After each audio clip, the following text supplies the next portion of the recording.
za su'afatu tammamu hadhi buyutu min kitabil kusini man qala ba'da salatina wa nusallimu li Muhammadin wa li alihi wa sahabatihi ma darasam fis samai wa anjumu.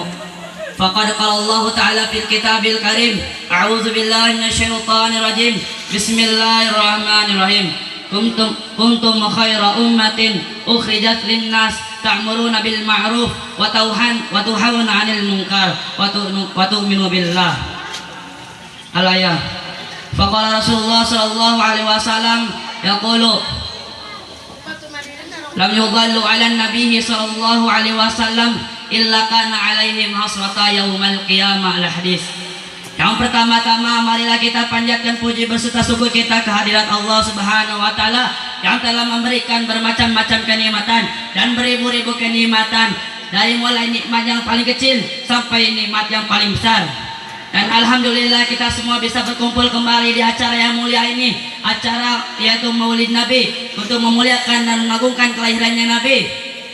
Dan kita berkumpul semua di sini adalah merupakan kenikmatan yang besar, yang dimana ketika orang-orang di luar sana ingin melakukan seperti kita, jarang yang bisa. Tetapi kita alhamdulillah oleh Allah Subhanahu wa taala diberikan kenikmatan yang besar, sehingga kita bisa berkumpul kembali dalam acara memuliakan dan mengagungkan kelahirannya Nabi. Dan mudah-mudahan kita semua dimasukkan oleh Allah Subhanahu wa taala ke dalam surganya.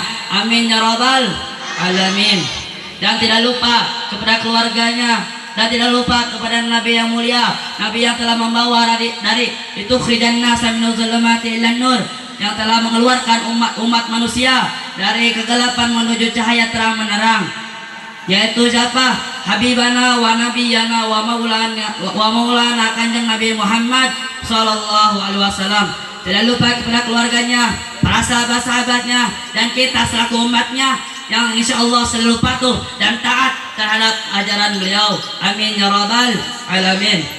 Insya Allah berdirinya saya di sini, saya akan membawakan tema tentang Maulid Nabi. Telah kita ketahui Nabi Muhammad SAW dilahirkan pada tanggal 12 Rabiul Awal pada tahun Gajah atau Masehinya 571 Masehi, di mana ketika Nabi Muhammad dilahirkan ke alam dunia, Allah sangat memuliakan, Allah sangat mengagungkan kelahirannya baginda Nabi SAW. Bagaimana Allah caranya mengagungkan kelahirannya Nabi? Ketika Nabi akan dilahirkan ke alam dunia, datanglah sebuah kelompok yang besar atau yang disebut pasukan bergajah yang akan datang untuk menyerang Ka'bah. Tetapi ketika mereka sampai di tengah lapang yang luas, Allah langsung binasakannya. Mengapa Allah langsung binasakan? Padahal waktu itu Ka'bah belum ada kemuliaan. Tetapi waktu itu Ka'bah hanya di dalamnya hanya ada berhala dan hanya batu biasa.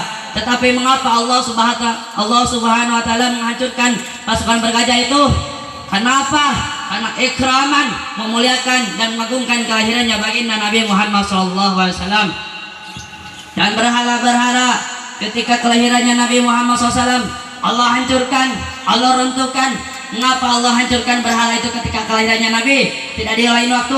Padahal tidak mustahil bagi Allah untuk menghancurkan berhalanya sebelum Nabi lahir. Kenapa? Ikraman, untuk memuliakan dan mengagungkan kelahirannya baginda Nabi Muhammad SAW. Dan api-api Majusi yang disembah oleh kaum Majusi, api yang sudah beribu-ribu tahun tidak pernah padam. Tetapi ketika di kelahirannya baginda Nabi Muhammad SAW, Allah padamkan api itu. Mengapa Allah padamkan ketika kelahiran Nabi? Mengapa? Karena ikraman, untuk memuliakan dan mengagungkan kelahirannya Nabi Muhammad SAW. Dan kerajaan-kerajaan Romawi ketika di kelahirannya Nabi, kerajaan Romawi Allah runtuhkan, Allah hancurkan. Mengapa Allah hancurkan kerajaan Romawi ketika kelahirannya Nabi? Mengapa? Padahal tidak mustahil bagi Allah untuk menghancurkannya di lain waktu atau sebelum Nabi Muhammad lahir. Tetapi ini malah menghancurkannya ketika kelahirannya Nabi. Mengapa? Karena ikraman, untuk memuliakan dan mengagungkan kelahirannya baginda Nabi Muhammad SAW. Jadi hadirin rahimakumullah yang berbahagia, bahwa yang pertama kali memuliakan dan mengagungkan kelahirannya Nabi ialah Allah Subhanahu wa taala. Bukanlah manusia, bukanlah para malaikat, bukanlah langit, bukanlah bumi, bukanlah alam, tetapi sudah jelas yaitu Allah Subhanahu wa taala. Dan kita selaku umat beliau umat yang paling dirindukan oleh beliau, umat yang paling dicintai oleh beliau. Apakah kita selalu memuliakan dan mengakukan kelahirannya Nabi? Sekarang kita berkumpul di sini semua sedang memuliakan dan mengagungkan kelahirannya Nabi. Maka dari itu, kita selaku umatnya, kita haruslah mencintai Rasulullah sampai ketika di dalam sakaratul mautnya, beliau masih mengingat umatnya sambil berkata, ummati, ummati, ummati, umatku, umatku, umatku. Itu kata Rasulullah ketika di dalam sakaratul maut. Bagaimana cinta Rasulullah terhadap kita umatnya, dan kita selaku umatnya, apakah kita cinta kepada Nabi, apakah rindu kepada Nabi, tetapi melakukan sunnah-sunnahnya jarang atau tidak? Tetapi kita bersalawat tidak atau jarang? Apakah itu yang dikatakan umat Nabi, umat yang cinta kepada Nabi, umat yang rindu kepada Nabi? Sedangkan Allah berfirman di dalam Quran surat Al-Ahzab ayat 56, Innallaha wa malaikatahu yusallu 'alan nabi ya ayyuhalladzina amanu sallu 'alaihi wa sallimu taslima. Allah dan para malaikat bersalawat kepada atas Nabi, dan wahai orang yang beriman, bersalawatlah kalian kepada Nabi. Kepada Nabi siapa? Yaitu Nabi Muhammad SAW. Allah telah memerintahkan di dalam Al-Quran Al-Ahzab ayat 56 bahwa kita bukan harus lagi, wajib hukumnya bagi kita untuk bersalawat kepada Nabi. Karena Allah dan para malaikat pun bersalawat kepada Nabi, dan kita selaku umatnya pasti atau wajib bersalawat kepada Nabi dan menghidupkan sunnah-sunnahnya. Jangan sampai kita sering bilang bahwa kita cinta kepada Nabi, kita sering bilang kita rindu kepada Nabi, kita sering bilang bahwa kita adalah umat Nabi, tetapi kita salawat tidak, melakukan sunnah-sunnahnya tidak, taat kepadanya tidak. Sedangkan Allah berfirman di dalam Quran surat An-Nisa ayat 80, Mayuti'ir Rasul faqad atau Allah. Barang siapa yang mengikuti Rasul, maka ia sama dengan mengikuti aku, kata Allah Subhanahu wa taala. Maka dari itu, apabila kita mengikuti ajaran Rasulullah SAW, maka kita sama dengan mengikuti ajaran Allah Subhanahu wa taala. Karena beliau telah membawa agama yang diridhoi oleh Allah, yaitu agama Islam. Karena tidak ada agama yang diridhoi selain agama Islam. Sebagaimana firman Allah di dalam Quran Al-Imran ayat 19, Inna dina indallahil Islam. Sesungguhnya agama Islam yang diridhoi oleh Allah. Dan kita bersyukur kepada Allah, kita telah dijadikan umat baginda Nabi Muhammad SAW, yang dimana Nabi Muhammad selalu cinta, selalu rindu kepada kita selaku umatnya.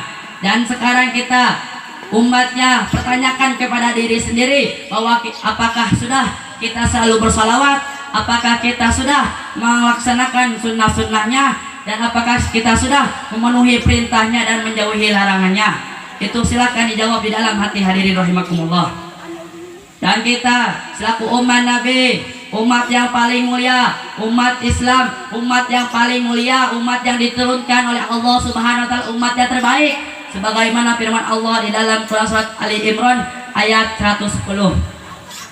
Kuntum khaira ummatin ukhrijat linnas ta'muruna bil ma'ruf wa tanhauna 'anil munkar wa tu'minuna billah. Sungguhnya kamu umat Islam, umat yang terbaik, dilahirkan untuk umat manusia. Karena apa? Karena ta'muruna bil ma'ruf wa tanhauna 'anil munkar. Mereka menyuruh kepada yang ma'ruf dan mencegah kepada yang munkar, dan beriman kepada Allah Subhanahu wa taala. Maka dari itu, kita selaku umat Nabi, kita wajib mencintai Nabi Muhammad SAW. Sebagaimana Syekh Muhammad An-Nawawi berkata di dalam kitabnya, yaitu kitab Sya'bul Iman, waqum nabiyaka summa azim qadrahu wa bukhal bidinika ma yurabika masamu. Kudumika aranjen ka Nabi anjen nyata saha Nabi Muhammad SAW. Dijelaskan wahbub, kudumika cinta anjen. Kudu ialah berarti karena menunjukkan karena makna wajib.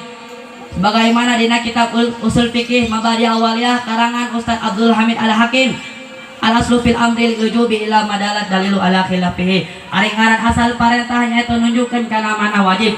Kudu ialah bermakna perintah, dan perintah menunjukkan karena makna wajib. Orang kudu wajib mencintai Rasulullah SAW. Amun orang mencintai, berarti orang termasuk orang-orang yang zalim terhadap diri sendiri. Karena kita selaku umat Nabi, kita marilah jika kita belum ada rasa cinta kepada Nabi, tanamkanlah di hati-hati Anda agar kita mencintai baginda Nabi Muhammad SAW. Dan jika sudah ada rasa cinta, maka bersyukurlah kepada Allah. Sesungguhnya Allah masih sayang terhadap kita. Jadi hadirin rahimakumullah, pada intinya saya hanya ingin mengingatkan saja dengan kelahirannya Nabi ini, Nabi Muhammad SAW, agar perbanyaklah salawat dan perbanyaklah menghidupkan sunnah-sunnahnya, agar kita bisa bersama dengan Nabi Muhammad SAW di surganya Allah Subhanahu Wa Taala. Mungkin dicukupkan sekian yang saya dapat sampaikan. Kesalahannya datang dari saya sendiri, dan mohon maaf jika ada perkataan yang kurang mengenai di hati hadirin rahimakumullah, karena kesalahan hanya datang dari saya dan kebenarannya hanya datang dari Allah Subhanahu Wa Taala.